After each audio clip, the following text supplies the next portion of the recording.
शादीशुदा लोगों को एक बड़ी सीख देने वाली कहानी।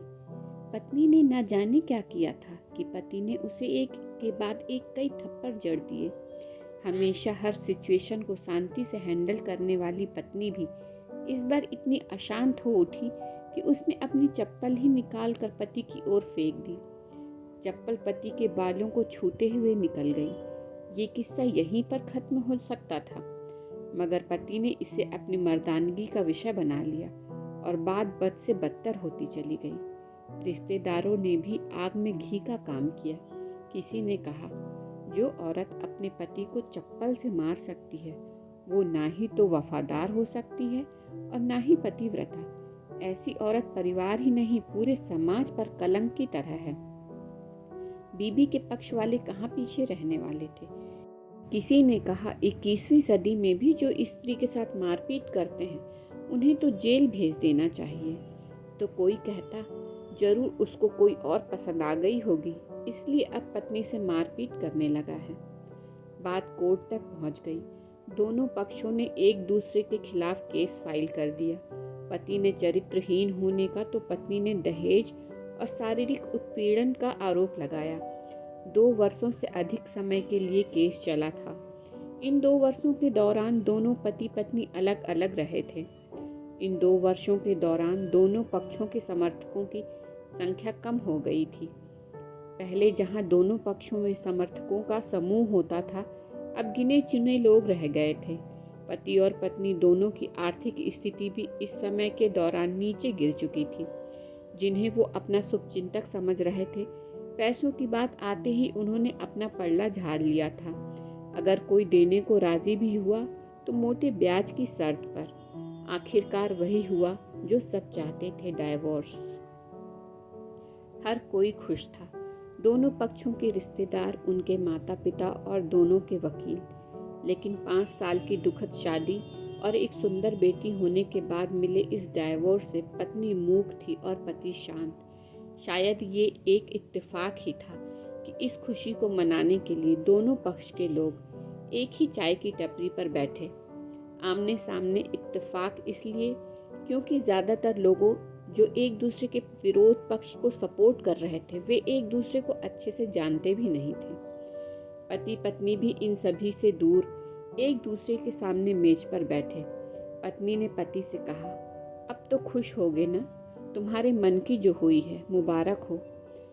मुझसे तलाक तो तुम्हें भी मिल गया है, कॉन्ग्रेचुलेशन टू यू, पति ने कहा। थोड़ी देर की शांति के बाद पति ने कहा, मुझे तुम्हें 5 लाख रुपए अभी और हर महीने 8,000 देने का आदेश है। अभी मेरे पास पैसे नहीं हैं, इसलिए हमारा मतलब मेरा जो सिटी में फ्लैट है उसे तुम्हारे नाम कर देता हूँ। पत्नी बोली, लेकिन उस फ्लैट की कीमत तो 18 लाख की है। हाँ, लेकिन हमारी बेटी तुम्हारे साथ है और आगे जाके उसके खर्चे भी बढ़ेंगे, तुम्हें थोड़ी आसानी होगी, पति ने कहा। नहीं नहीं, मुझे सिर्फ 5 लाख ही देना और तुम हर महीने 8,000 तो देने ही वाले हो, मैं मैनेज कर लूँगी। अगर 5 लाख नहीं है तब भी कोई बात नहीं, पत्नी बोली। दोनों फिर से शांत हो गए। पति सोचने लगा, कितनी भोली और समझदार है ये औरत, जो कुछ समय पहले मेरी पत्नी थी और अब अनजान। ये वही है जो कम से कम खर्च में घर चलाती और पैसे बचाकर मेरे जन्मदिन और एनिवर्सरी के लिए कपड़े खरीद लाता। कभी बीमार भी हो जाती तो पैसे बचाने के लिए मुझे मालूम न होने देती और घरेलू नुस्खों से अपना इलाज कर लेती, मगर घर में और कोई बीमार होता तो तुरंत डॉक्टर के पास लेकर जाती। मेरी ही मति मारी गई थी। मैं ही अपनी झूठी मर्दानगी के चक्कर में इतनी बड़ी गलती कर बैठा। पत्नी के दिमाग में भी उथल पुथल चल रही थी।